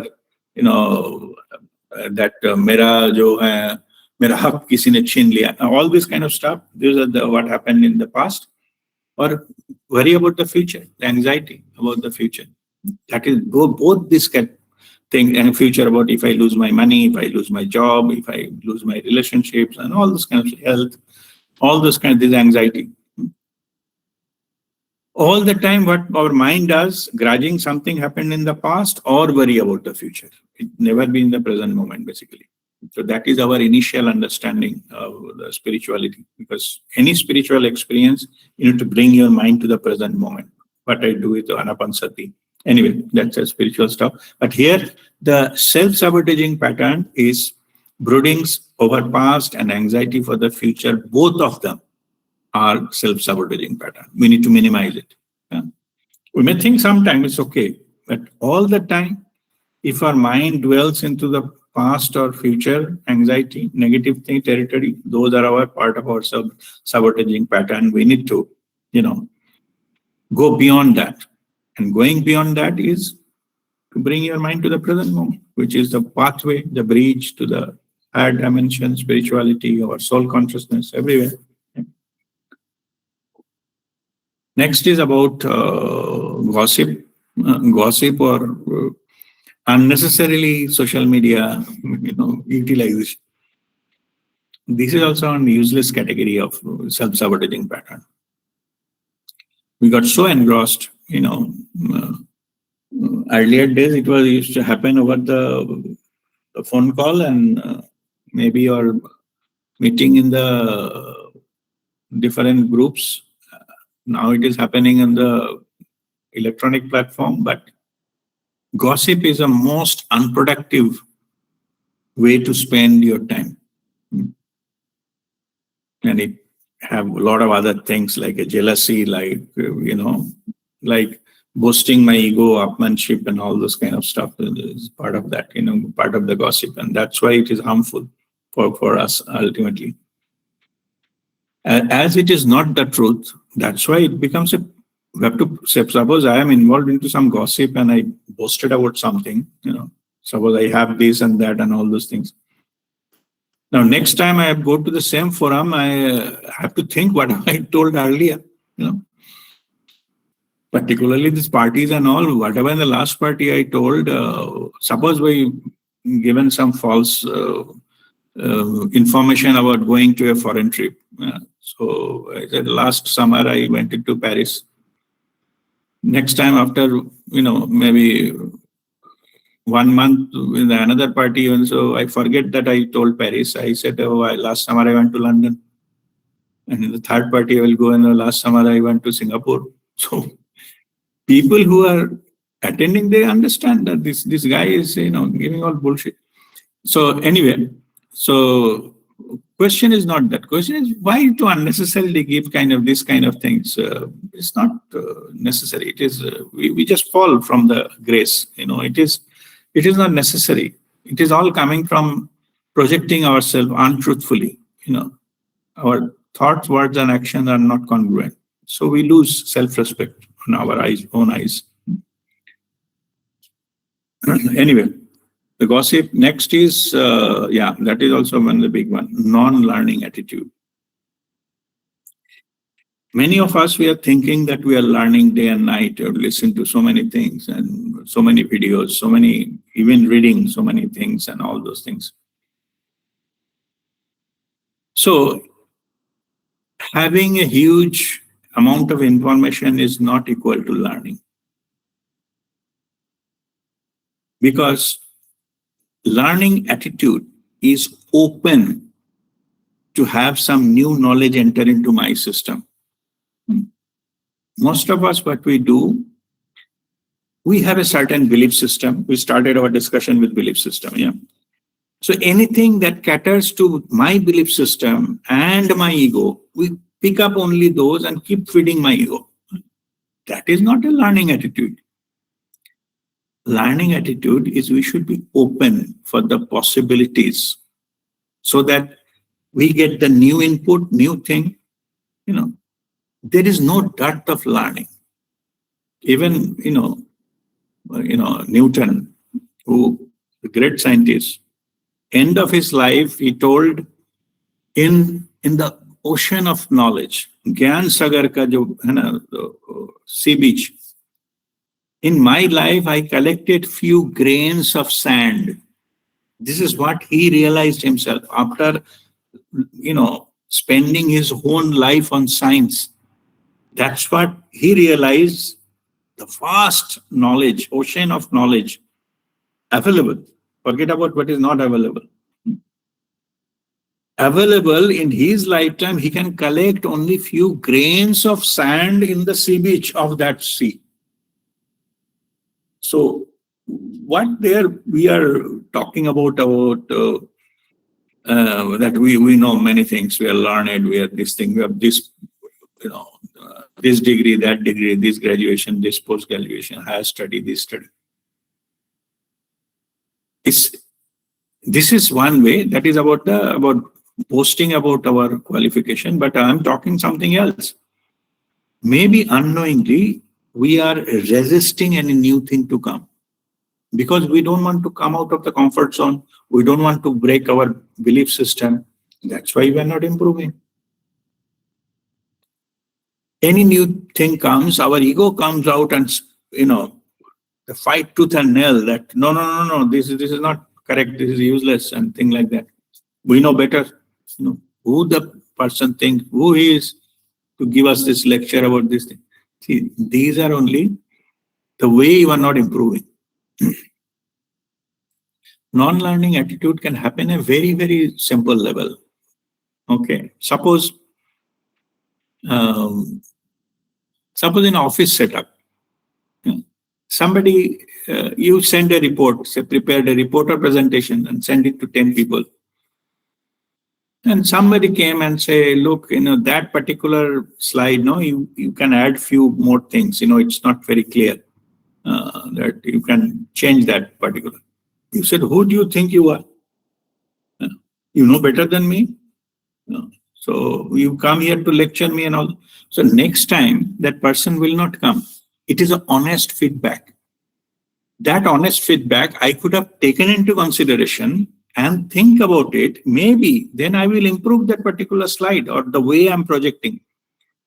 I should be taken as a positive criticism so that I can improve.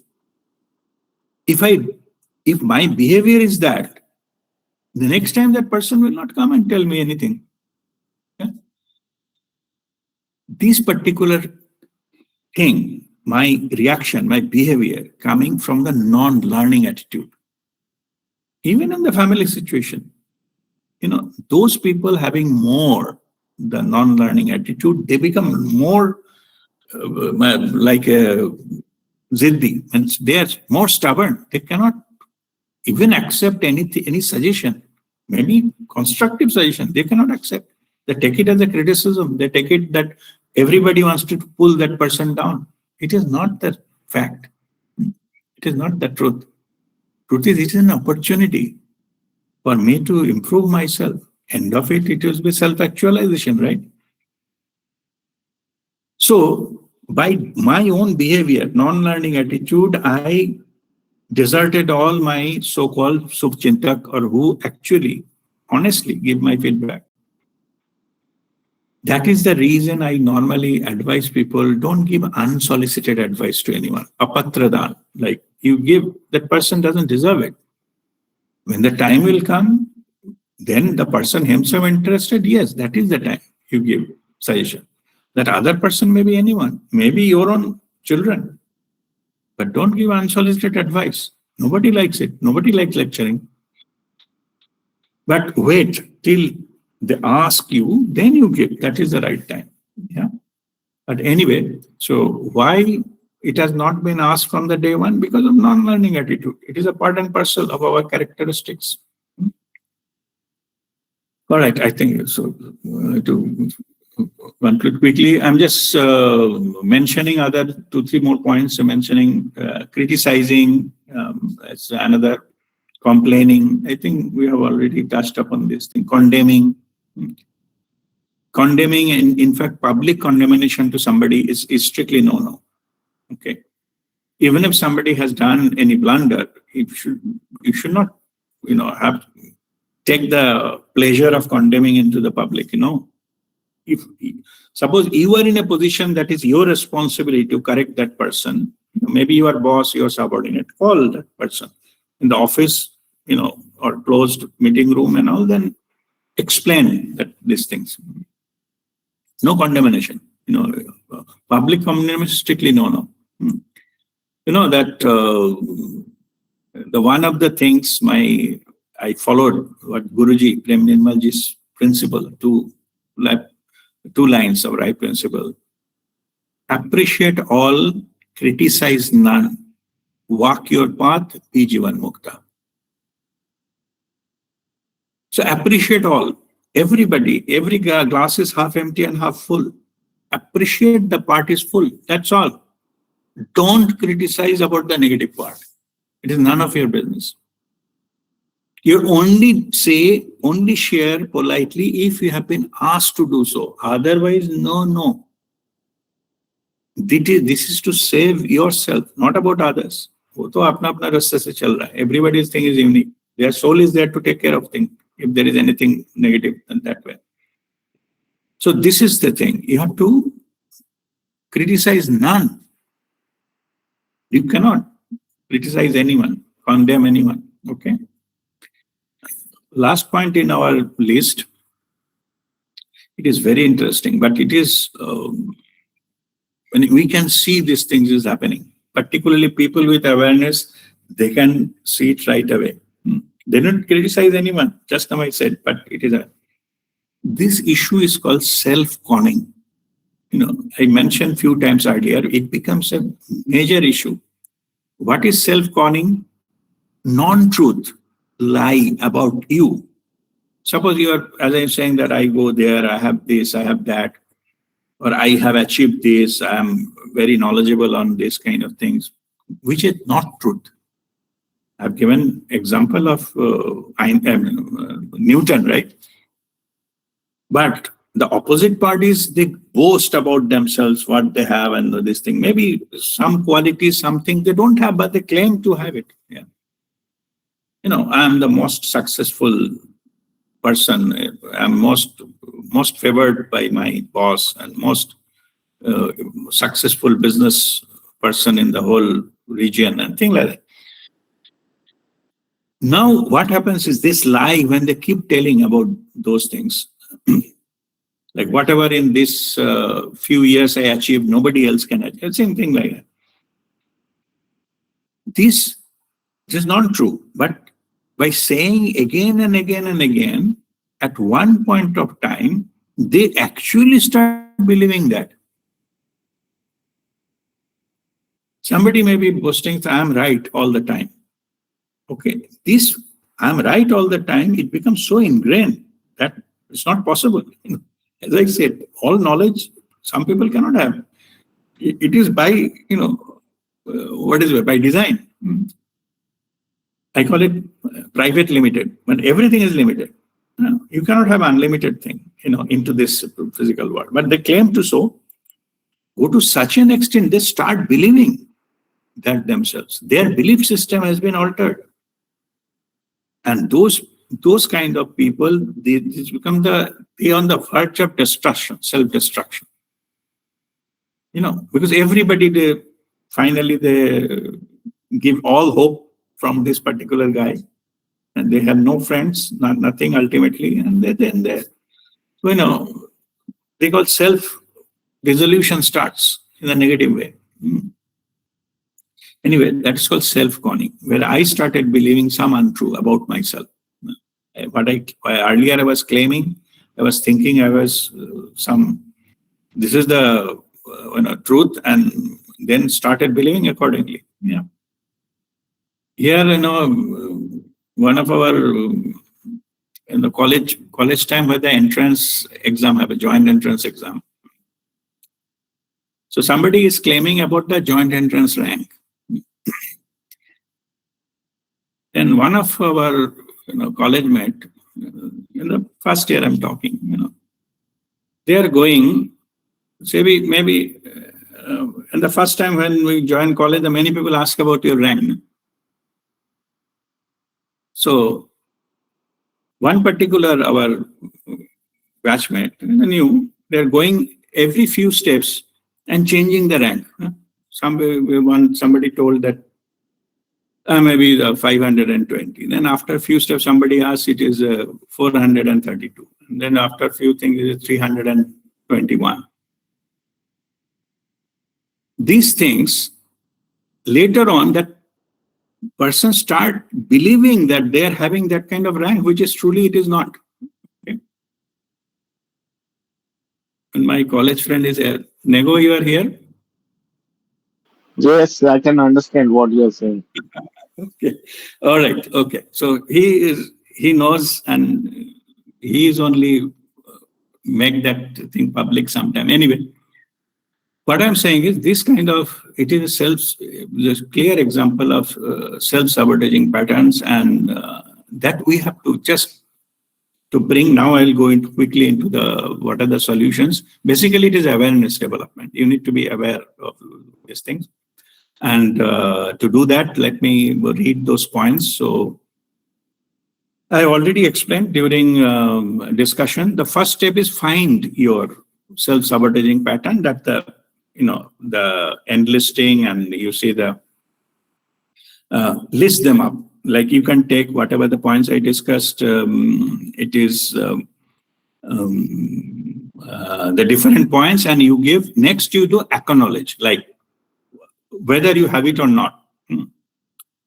And there is no shame to you yourself. Give the percentage and see, yes, I accept it. Acceptance is a key to start the healing process. Let me tell you, it is true for anything else, whether it is addiction, whether it is some facing issues and all. First, you accept you have a problem. Suppose I discussed about my alcoholism issue. If I don't accept I have alcoholism, recovery is not possible. Acceptance is the key. If I say, no, okay, I'm drinking, but it's manageable, it's okay, I can do. If you are in that denial stage, recovery is not possible. So accept what is.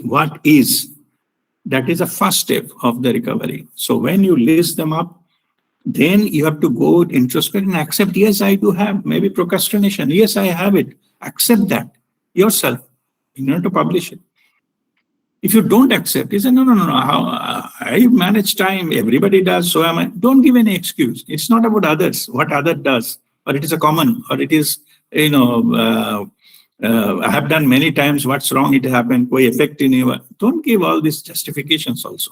Just be honest. It is for your ultimate good. It is not about feeling good, but it is for your ultimate good. So be honest with this kind of things and accept if you have certain points like that. Yeah. Next step is appreciate better options. So when you accept that, from there you start then what will be the next step. I was talking about the climbing up steps, third step, fourth step, fifth step, and all those kind of things. So find out what is the next step in that toward the right direction. And you appreciate that. If you don't appreciate that, what will be the next step and what will be the things, it will not occur to you. Okay, so next is to find out what is the next step and then appreciate it. You understand it is a better. And then next is about understanding and analysis. Then you analyze that how I can achieve that particular step. That you can say this is a milestone. You need not to, nobody can jump on top of the tree at one jump. So you make in that from steps by step towards that destination. Okay. First you understand your next goal, not ultimate. Next goal, and then break it up into easy steps. Certain things you will follow. So certain thing you will be alert. Maybe most of the time being alert and aware is the best tool. You avoid so many things. Earlier it unconsciously, maybe suppose you are habit of talking too much. First step is, maybe I will not talk at all. No, that's not the way. Be conscious what you are saying. That is the first step. The next time, whenever I say, I will be aware of what I am saying, whether it makes sense, whether others are not necessary, but still for you, for your own studies, how others are get the constant feedback and then move on from there. This is the approach by approach. Then at one point, okay, that it will come on the state when it will actually start changing. Then this understanding and analysis, you are analyzing it, means you are giving importance. When you give importance, wherever you focus, the energy comes there, the consciousness comes there. That power will help you to change. And that is the key for repatterning. So any pattern we need to change in our life, we have to be focused and give our attention. Then the power of consciousness comes there. In that light of awareness, it changes. Physically, it is not possible to change. Suppose I was talking about the addictions. When you focus, when you think, what was, one of the classic case in the drinking habit, they say, okay, you cannot stop drinking. So at least what you can do is in the drink, you focus before you drink and then you drink. People say, what will happen by looking? वो तो अंदर तो जा ही रहा है ना. It's not about that. It is when you giving attention to your drink, your power of consciousness comes there. That power has it will initiate, trigger something that energy can disconnect you from your addiction of taking. So if you do that, you will find that slowly the things are fading out. Not immediately. Okay. That when you look at it, you drink it anyway. But slowly fade out. And over the period of time, it will repattern you. So bring the power of consciousness into that particular act. So this is how it is getting, that particular thing get changed. The urge will not come. Then later on it will happen automatically because it will internalize your things system. Yeah. All right. So, and next is how to maintain it. It is an eternal vigilance and awareness. See, any changes, it is a maintenance step. Maintenance step means it is a mastery on that. Dada Gavan, or Param Guru, Prem Nirmalji's Guru, I think in one session we had on the teaching of Dada Gavan also. Dada Gavan's one of the teaching is that eternal vigilance is the price of enlightenment what you pay. You get enlightened, don't be, fine, achieve my goal and I can now sleep. No. If you sleep in the back door, the ego will come again. It will ruin your status. So if you got enlightened, it is now your responsibility to be vigilant every moment. You will be full of awareness every moment. So that in a back door, no ego stuff comes into it and spoil it. Same here. So once you have repatterned, your habit or, sabotaging pattern has gone. But that doesn't mean that you now relax. No, you be aware. So that in any other way, any other situation, any other point of time, it should not return in a back door. Or you expose some weak point, it enter. That part you have to be aware. And that is called eternal vigilance. Okay, so that is the state of awareness. So you need to be state of awareness. By mistake also, you should not lower your guard. And in spiritual terminology, this is called Vaira Mudra. Like be aware of your breath, and that you be aware of what is going on in your mind, what is your emotions are arising, even what part of your body is anything they wanted to say, anything, any discomfort, it will come to you. It will be released to you. Okay, so this is about how you settle there.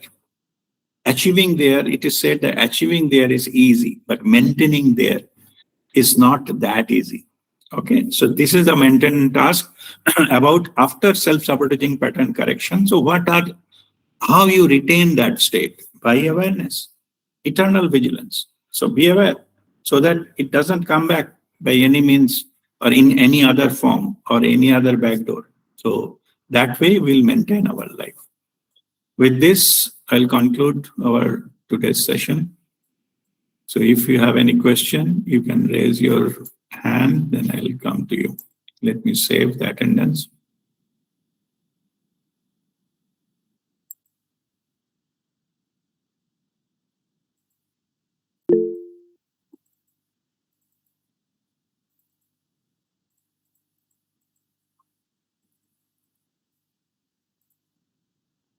Yeah, Sergio, I'll come to you. Let me save the attendance.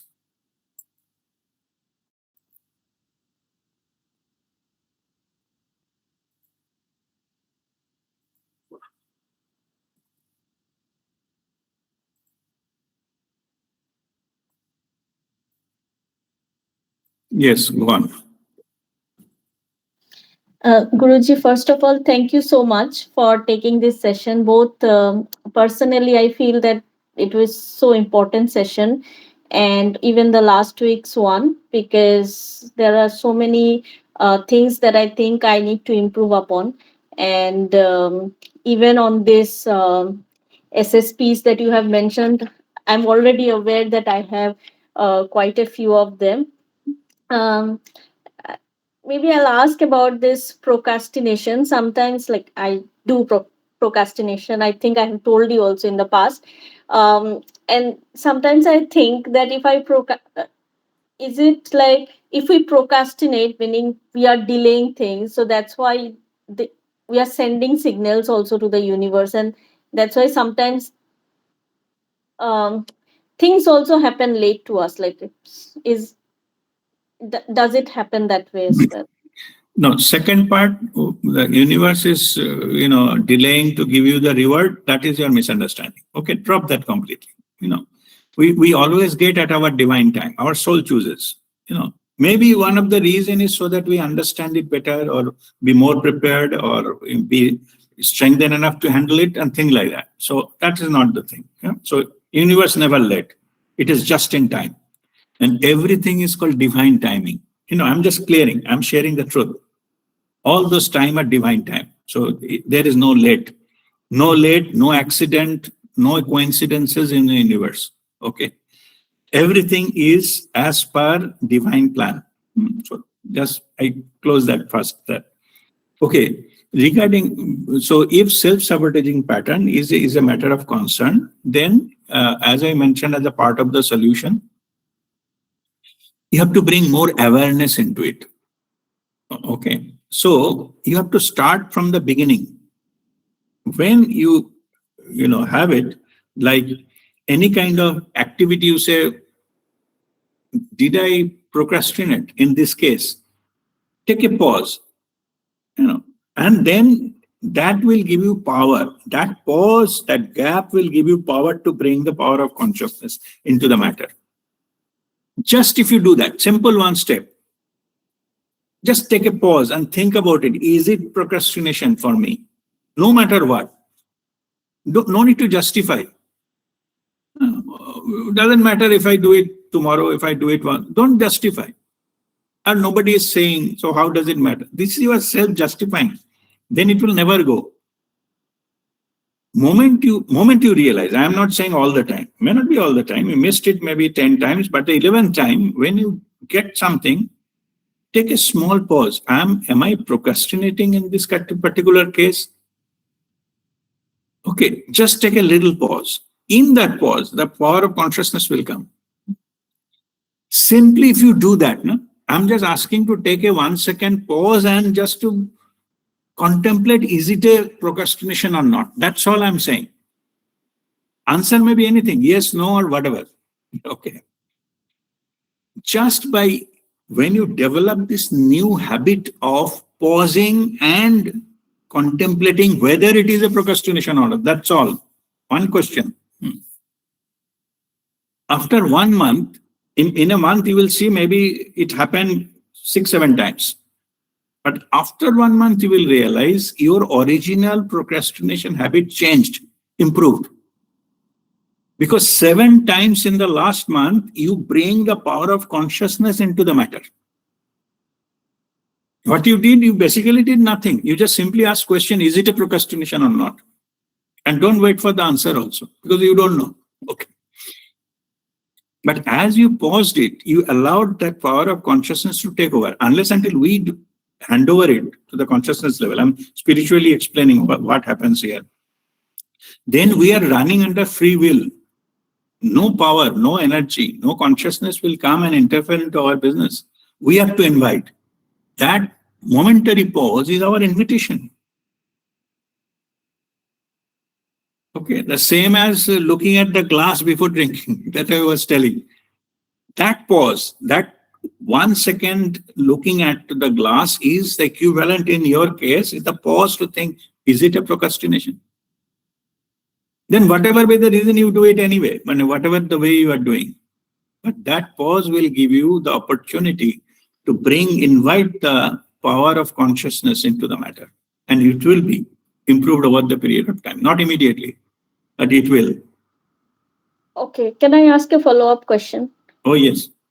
Okay, so this thing that you said, that you take a pause and just ask this question. So this will give the power of consciousness to take over. However, I'm just saying that the habit that I have, like the person I am, if I start doing this, I might think, oh, I should not, I should not procrastinate. I let me do it. So, so what is your suggestion to only just give awareness to it, or follow it up by not procrastinating the task? Let me put it in this way. After that, whatever comes, you follow. After that, if, as you are saying, if it comes, no, better I to do it, follow that. After that, it's an okay name, it's okay, we'll, some other time, follow that. Basically, I'm saying it does not matter. After that, how you react. Okay. You bring the power of consciousness, consciousness will do its job. Okay. If you just follow whatever you are feeling that time, it's okay. You need not to do it. That's what I'm saying. This method is not to remind you and hit hard so that you can do. It is not about that. Like in the, because it is difficult to explain in this particular case because it is a subtle thing, physical thing, like a drinking thing. I'm not saying after looking at it, you keep the glass away. Because we know it is not possible. Okay. People are completely under the influence of their habit. It is not possible. Even if we say, no, after looking, this will give you opportunity to keep the glass away or throw that drink out. No, it will not happen. Even if somebody tries to do it few times forcefully may happen. But third time, definitely they will drink. And this time they may miss even this looking at it. Because looking at it, subconsciously they think, if I look at it, I may not be able to drink. That will be counterproductive. You understand what I'm saying? Yeah. Go with the flow. Whatever normally comes, you do it. Whatever way it goes, it's all fine. Okay, Guruji. I think, thank you. I understood, Guruji. Thank you. All right. Okay. Okay, Shupratim.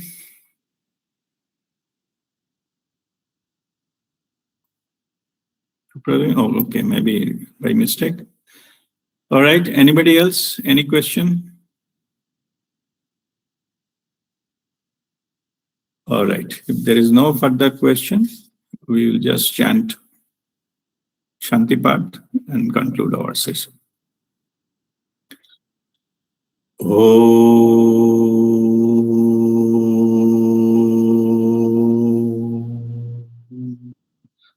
Sarvesham swastirvavatu. Sarvesham shantirvavatu. Sarvesham purnam bhavatu. Sarvesham mangalam bhavatu. Om sarve bhavantu sukhino. Sarve santu niramaya. Sarve bhadrani pashyantu. Ma kaschit dukkhavag bhavet. Om Shanti, Shanti, Shanti. Om Mangalam.